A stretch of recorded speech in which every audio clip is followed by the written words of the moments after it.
जगाए, जीवन में दीप माला प्रज्वलित करे। कभी आपको 3 बजे के बाद आंख खुल गई, एक बात कहूं, 3 बजे के बाद आपकी आंख खुल जाती है ना, 3:30 बजे 4 बजे, तो इतना जरूर याद रखना कि 3:30 4 बजे 4:30 बजे आपकी आंख खुल गई, आप नहीं जागे हैं, कोई देवताओं ने आपको जगा दिया कि जागो और भगवान का भजन करो। ये ब्रह्म मुहूर्त है, ब्रह्म को देखने का मुहूर्त है।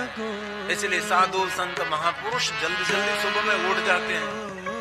जो कोई व्यक्ति प्रातःकाल ब्रह्म मुहूर्त में शिव चालीसा का पाठ करते, उनके लिए कहा, पुत्र हिनकर इच्छा कोई निश्चय शिव प्रसादते होई। और एक दिल से बात कहना चाहता हूं, कोई भी दंपति को पुत्र और पुत्री नहीं है, महादेव की साधना करे, भगवान शिव सब कुछ देने वाले हैं। राजा दशरथ जी को पुत्र नहीं थे, गुरु वशिष्ठ महाराज को कहा, गुरुजी आप मुझे कुछ मार्गदर्शन करें, मुझे पुत्र चाहिए। तब क्या कहा था गुरु वशिष्ठ ने? राजा दशरथ को कहा का पार्थेश्वर महादेव का पूजन करें, भगवान शिव का आराधन करें। भगवान महादेव एक ऐसे देव है, जीवन की सभी कामना, सभी मनोकामना पूर्ण कर सकते हैं। ये शिव है। पुत्रहीन मैं प्रातःकाल उठकर अयोध्या दास ने कहा हुआ शिव चालीसा का पाठ कर, प्रातःकाल जो कोई करे पाठ, उनकी कामना, उनकी मनोकामना पूर्ण हो जाएगी। ये महादेव ने वचन दिया अयोध्या दास को। आपने जो गाया हुआ ये जो पाठ है, जो कोई सुबह सुबह में गुणगान करेगा उसकी कामना की पूर्ति होगी। कितनी सुंदर बात। नित्य नेम करी प्रात नित्य नेम आज कर दिया, 2 दिन छोड़ दिया, नहीं, नित्य रोज रोज क्रम तोड़ना नहीं, निरंतरता होनी चाहिए, निरंतरता। इसलिए अयोध्या दास ने कहा, नित्य नेम करी प्रात पाठ करो चालीसा, तुम मेरी मनोकामना पूर्ण करो जगदीशा। तुम मेरी मनोकामना पूर्ण करो जगदीशा, पूर्ण करो जगदीशा। सती ने कठिन तप का प्रारंभ किया है? और माक्षर मास में ठंडे जल में खड़े रहना, ठंडे जल से स्नान करना, ये तो कितनी कठिन भक्ति है। अभी धीरे धीरे ठंडी शुरू हो जाएगी, कार्तिक मास पूर्ण होगा, या माक्षर मास में इतनी ठंडी, और इस महीने में ठंडे जल से स्नान, ठंडे जल से महादेव का अभिषेक, ये कौन कर सकता है? जो युवान है, जो सशक्त है, वो कर सकता है, बाद में नहीं हो सकता। इसलिए महादेव की साधना का महिमा माक्षर मास है। माक्षर मास में भगवान शिव सती को मिले थे, और पवित्र सावन मास में लक्ष्मी जी को भगवान महादेव मिले थे, और पवित्र सावन मास में बिल्वपत्र महादेव को चढ़ाते, तो महादेव की जो कृपा रहेगी, विशेष प्रकार से महालक्ष्मी की कृपा रहती है। इसलिए पवित्र सावन मास, भादो मास में विशेष प्रकार से महादेव की साधना करें, पितृ की तृप्ति रहती है। भादो मास में हिमालय पुत्री पार्वती को महादेव मिले थे। इसलिए शिव की साधना के लिए सिर्फ पवित्र सावन मास तो है ही, लेकिन जो पवित्र सावन मास की महिमा है, उनके समान माक्षर मास की महिमा है, भादो मास की महिमा है। अरे कोई भी व्यक्ति कोई भी समय भगवान शिव की उपासना कर सकते हैं। शिव के लिए तो 24 घंटा है। वहां क्या प्रातःकाल, क्या मध्याह्न, क्या संध्या, वहां भूतकाल, क्या भविष्य, वहां तो निरंतरता है। वही शिव है। आपको समय मिले तब महादेव की साधना करें। सती आज भगवान शिव को याद कर, पशु नाम पति पाप नाशम परेशम, भगवान शिव को याद कर रही है। हे महादेव, हे महादेव, हे महादेव, हे महादेव। वेद सार स्तवन है, आदि जगत गुरु शंकराचार्य महाराज की रचना है, और ज्यादातर स्तोत्र तो आदि जगत गुरु शंकराचार्य महाराज ने और सभी ऋषियों मुनियों ने भगवान महादेव के स्तोत्र गाए हैं। पशूनां पतिपाप नाशं परे। जीवन के सभी पापों को हरने वाला शिव है, इसलिए कभी घबराने की जरूरत नहीं है। अब मनुष्य है, ये गलती नहीं, हजारों गलती करते हैं, घबराने की क्या जरूरत है। कभी पाप हो गया तो हो गया, इसमें भयभीत होने की जरूरत नहीं है। नहीं करना चाहिए, लेकिन हो गया सो हो गया, इसमें चिंता किस बात की। इसलिए आदि जगत गुरु शंकराचार्य महाराज ने कहा कि जो महादेव को याद करते हैं वो मनुष्य अपने जीवन के पापों में से मुक्त रहते। पशु એટલે जीव, पशु એટલે गाय भैंस बेल, ये पशु नहीं। पशु का अर्थ है जीवात्मा। हमारे सबके जीवों का ईश्वर भगवान शिव है, पशुओं के पति हैं। ये वेद सार स्तवन है। पशूनां पतिपाप नाशं परेशम् गजेन्द्रस्य वृत्ति वसानं वरेण्यं। गजेंद्र गजासुर नाम का एक असुर था, असुरों का राजा था। असुरों में श्रेष्ठ इंद्र था गजेंद्र। 10,000 साल तक उनके साथ युद्ध किया था भगवान शिव ने। महादेव प्रसन्न हो गए, अभी तक किसी ने मेरे सामने 10,000 साल तक युद्ध नहीं किया, तूने किया। अंत में गजासुर का अंत हुआ तो भगवान शंकर जी गजेश्वर महादेव लिंग स्वरूप में वहां प्रकट रहे। अनुग्रह लोका नाम लिंग रूपेण सतमा। और गजासुर को वचन दिया कि हे गजासुर, आज से मैं तेरा चामड़ा मेरे अंग पर धारण करूं, कृति। इसलिए भगवान शंकर जी हाथी का चामड़ा पहन, हाथी का चामड़ा, सामान्य हाथी नहीं, असुर था एक। हाथी जैसे जना रूप था, रूप ऐसा भयंकर था, कोई उनके सामने लड़ नहीं सकता था। तब शंकर जी ने युद्ध किया, 10,000 साल तक उसका अंत किया। उसका चमड़ा भगवान शंकर ने अपने अंग पर धारण किया। इसीलिए इस वेद सार स्तवन में आदि जगत गुरु शंकराचार्य महाराज ने ये पंक्ति ली, गजेंद्रस्य वृत्ति वसानं वरेण्यं जटाजूट मध्ये स्फुरन् गांगवा। जटा के मध्य में से गंगा का जल प्रवाह निकल रहा है। जटाजुटधारी भगवान शंकर जी जटाजुट, ऐसी भयंकर बड़ी बड़ी जटा महादेव के हैं। इनमें से स्फुरित एक बड़े फुहारा की तरह गंगा जी वहां से निकल रही है। इस महादेव में आपको प्रणाम करता हूं, मेरी वंदना का स्वीकार करें। महादेव मेकं स्मरामि स्मरामि। काम का दहन करने वाला महादेव मेकं स्मरामि स्मरामि। भगवान महादेव, हे महादेव। सत्याज भगवान शिव को याद कर रहे, हे महादेव, हे महादेव, हे महादेव। सती का तप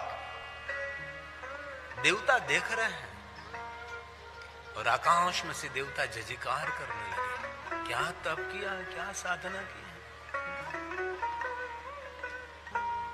और सती आज भगवान शिव को याद करके कह रही है, तुम न आए महादेव, मैं आपका इंतजार करती हूं, आपके दर्शन के लिए मैं आपकी लालचा कर रही हूं। भगवान मुझे दर्शन आपका मिले। हे महादेव, हिमालय पहाड़ों की कंदरा में आवाज गूंज रही है। देवता जयकार करने लगे, क्या तपस्या की है। और देवताओं का एक स्वभाव है, कोई तप करे, कोई साधना करे, कोई अनुष्ठान करे, कोई यज्ञ करे, कोई सत्कार्य करे, देवता उनकी जयकार करते हैं, उनकी प्रशंसा करने लगते हैं। देव कौन है? दूसरों के अच्छे कार्यों को देखकर उनकी प्रशंसा करे। दूसरों के छिद्र खोलने की जिनमें आदतें है वो देव तुल्य नहीं है। किसी के छिद्रों को ढांकने की जिनमें आदत होती है वो देव तुल्य है। किसी के दुर्गान, किसी के दुर्गुणों का गायन करे वो देव नहीं है। किसी के सद्गुणों का गायन करे वो देव तुल्य है। देवताओं का स्वभाव जय जयकार, जय जयकार। और जो सत्कर्म करे, कोई अच्छा कार्य करे, उसका आदर, उसका सम्मान करना चाहिए। अरे गांव में एक छोटा सा सत्कार्य किया है तो भी उनका आदर करे। आपने बहुत सुंदर काम किया। आप कर सकते हैं। अरे गांव में किसी ने एक वृक्ष लगाया तो अभी उनका आदर करना चाहिए। वाह क्या बात, पर्यावरण के लिए तूने कितना बड़ा काम कर दिया।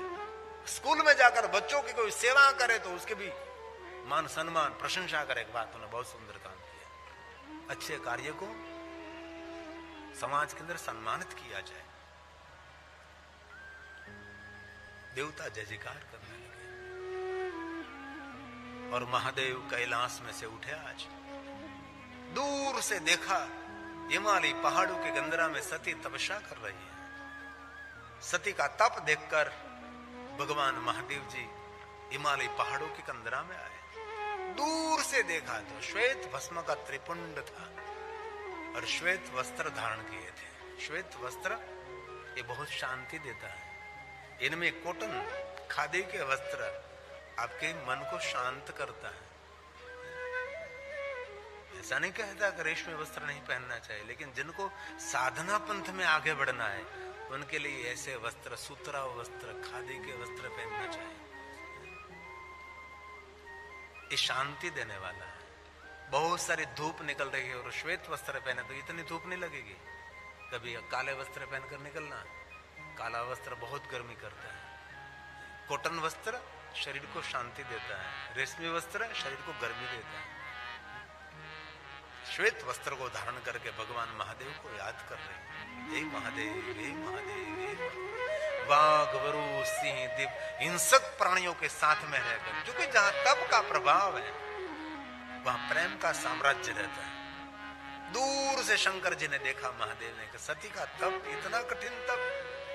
सती भगवान को, सती महादेव को याद करके भगवान शिव जी सती को दर्शन देने के लिए आए। दूर से देखा और सती की आंखें बंद थी। महादेव के मन में हुआ कि सती की परीक्षा करो। भक्त बिनाते प्रथम पीड़ान अनगढ़ संकट तने पड़िया। वृद्ध साधु का रूप लेता शंकर जी ने, वृद्ध साधु बने। भिक्षान देही।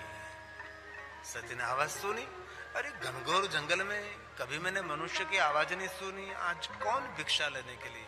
नेत्र खोले तो वे दिव्य कोई मूर्ति, कोई महात्मा है। मन ही मन सती बहुत प्रसन्न हुई कि मैं बहुत समय से तपस्या कर रही थी, आज मुझे कोई साधु का दर्शन हो रहा है। धन्य वे साधु संगति, बेनी भागेरे मणे मनो साधु पुरुष नो संग। साधु का दर्शन, संत दर्शन, मन ही मन बहुत प्रसन्न होने लगे। फल थे जो साधु, जंगल है तो वन है, हिमालय पहाड़, और कुछ तो मेरे पास नहीं है, फल स्वीकार्य। साधु ने कहा आप कौन है? मैं दक्ष महाराज की पुत्री हूं, मेरा नाम सती है, महादेव का आराधन कर रही हूं। क्यों? मैंने मन में दृढ़ संकल्प किया है कि भगवान महादेव के साथ मैं विवाह करना चाहती हूं। सती की भक्ति की परीक्षा करने के लिए, सती की भक्ति की कसौटी करने के लिए वयोवृद्ध साधु के रूप में स्वयं भगवान शिव सती के सामने शंकर जी की निंदा करने लगे, महादेव के बारे में भली बुरी बात बोलने लगे। और सती ने हाथ जोड़कर कहा कि आप साधु हैं, आप महादेव की निंदा क्यों करते हैं? आप तो जानते हैं ना कि शिव निंदा के पाप में से कभी कोई मुक्त नहीं हो सकता। न केवलम भवेत पाप निंदा कर दो। जो शिव जी की निंदा करता है वो तो पापी है ही, लेकिन महादेव की निंदा कोई सुन रहा है वही पापी है। इसलिए शिव की निंदा करनी तो नहीं चाहिए, महादेव की निंदा सुननी भी नहीं चाहिए। शुणोति तथा निंदा, जो ना निंदा सुनता है वो भी महापापी है। शिव महापड़ ग्रंथ में तो बहुत विस्तार से कहा है, लेकिन इनमें से एक श्लोक, न केवलम भवे पापम, सिर्फ निंदा करने वाला पापी नहीं, सुनने वाला भी पापी है। भगवान व्यास जी ने गाया है, न केवलम भवे पापम निंदा कर्तु शिवस्य हि योग शुणोति तनिन्दा पाप भक्ष भवेरिह। इसलिए कभी महादेव की निंदा सुननी नहीं चाहिए, करनी तो नहीं चाहिए। और एक बात दिल से मैं कहना चाहता हूं, 6 दिनों से हम भगवान को याद कर रहे हैं। आज से दृढ़ संकल्प करिए, गांठ बांध लीजिए, हम कभी किसी की गंदी बात करेंगे तो नहीं, और कभी किसी की गंदी बात सुनेंगे भी नहीं, बेड़ा पार हो जाएगा। इतना छोटा सा नियम आपके जीवन में दीप नहीं, दीपमाला प्रज्वलित कर सकता है। शिवालयों में जाकर तुम दीपमाला प्रज्वलित करते, लेकिन छोटा सा एक नियम, जितने भाई बहन बैठे सबको मेरे हृदय से प्रार्थना, आज ही नियम धारण करें। व्रत करने से हमारी वृत्ति बदलती है, इसलिए आज से एक नियम धारण करें, मैं कभी किसी के लिए गंदी बात नहीं बोलूंगा और कभी किसी को गंदी बात कहूंगा नहीं। और किसी के कान में गंदी बात कहना उनकी हत्या का पाप लगता है। कान कचरा पेटी नहीं है। भद्रम कर्णे विष्णुयाम देवा, सुंदर सुंदर बात सुनने का आदती बने। क्यों भाई, क्यों? इसलिए हम सब संकल्प करेंगे आज से, किसी की निंदा करेंगे नहीं, किसी की निंदा सुनेंगे भी नहीं। निंदा करने वाला तो पापी है, सुनने वाला महापापी है। और सभी पापों में से छूट सकते आप, परंतु निंदा समान कोई पाप नहीं। लेकिन एक बात और को, सत्संग समान कोई पुण्य भी नहीं है ना। एक घड़ी आधी में पुनिया, तुलसी संगत साधु के कटे कोटे। एक पल के लिए आपने सत्संग कर लिया, 1 करोड़ यज्ञ का फल मिलता है। हम तो 3-3 घंटे भगवान को याद करते हैं, हमारा चित्त, हमारा मन परमात्मा को अर्पण कर रहे हैं। सत्संग करे, सत्संग करे, करोड़ों यज्ञ समान पुण्य है। तात स्वर्ग अपवर्ग सुख, हजारों इंद्र के सुख के बराबर एक पल का सत्संग जीवन को श्रेष्ठ बना देता है। तुलाइक अंक तात स्वर्ग अपवर्ग सुख, हे महादेव धैर्य तुलाइक अंग तुलन ताहि सकल मिली, जो सुख लव सतसंग तुलन ताहि सकल मिली, जो सुख लव सतसंग। इसलिए जीवन में से जितना समय मिले इतने समय सत्संग करिए, श्रेष्ठ पुस्तकों का वाचन करिए। और किसी को मित्र बनाने की जरूरत नहीं, श्रेष्ठ पुस्तकों को मित्र बना रहे, सत्संग करें। संत समागम हरि कथा, ये जीवन का अमृत है, अमृत है। अमृत में देखा नहीं, साधुजनों का संग, संत जनों का संग, सज्जनों का संग, श्रेष्ठ पुस्तकों का संग, धर्मशास्त्रों का अध्ययन करो, अमृत है। संत समागम हरि कथा, तुलसी दुर्लभ सुत दारू लक्ष्मी, पापी के घर भी होई, पापी के घर भी होई। सत्संगी बनो भाई, भले तिलक करो तो वो बड़ी बात, सुंदर माला पहनो वो भी श्रेष्ठ बात, लेकिन सत्संग जीवन को श्रेष्ठ बना सकता है। इसलिए आज से कभी हम किसी की निंदा नहीं करेंगे। आज भगवान स्वयं शिव नंदी की, भगवान महादेव स्वयं शिव जी सती की भक्ति की परीक्षा कर रहे हैं, कसौटी कर रहे हैं। अरे विश्व में कितने देवता है, उनका भजन करो। शिव के भजन करने से क्या मिलती है? कुछ नहीं मिलेगा आपको। लेकिन एक बात मैं दिल से कहना चाहता हूं, जीवन में छूटे तो सबको छूटने दो, कोई जरूर नहीं। लेकिन जीवन को धन्य बनाना है तो महादेव की भक्ति को कभी छोड़ना नहीं, शंकर भगवान को कभी नहीं छोड़ना। अंत समय का हमारा साथी शिव है और कोई नहीं है भाई। मृत्यु का देवता कोई नहीं है, मृत्यु का देवता महादेव है और जीवन में वो अनिवार्य है, कोई निवारण नहीं हो सकता। भले 100 साल 200 साल तुम जियो हजारों साल, लेकिन अंत में तो इसलिए उनका देव शिव है। इसलिए महादेव को याद रखिए। हम तो कल कथा करके चले जाएंगे, लेकिन आपको हम हृदय से विनंती करते, शिव जी को कभी छोड़ना नहीं। आपका भाग्य खोलने वाला, आपका भाग्य बदलने वाला ये भगवान महादेव है। और आपका गांव तो कितना भाग्यवान है, यहाँ सोमनाथ महादेव भी है और यहाँ नीलकंठ महादेव भी है। अरे सोमनाथ महादेव तो है, नीलकंठ महादेव भी है, स्वयं महादेव तो विराजता है और महादेव की अर्धांगनी माता उमैया भी यहाँ विराजती है। आपका गांव कितना भाग्यवान है। इतना सुंदर मंदिर कहाँ हो सकता है, सुंदर तीर्थ समान, तीर्थ तुल्य, इतना सुंदर दिव्य वातावरण। इसलिए बहुत हृदय से मैं साधु प्रार्थना करता हूँ, जीवन को सुखी बनाना, जीवन को श्रेष्ठ बनाना है तो महादेव को कभी नहीं भूलना, शंकर जी को कभी नहीं भूलना।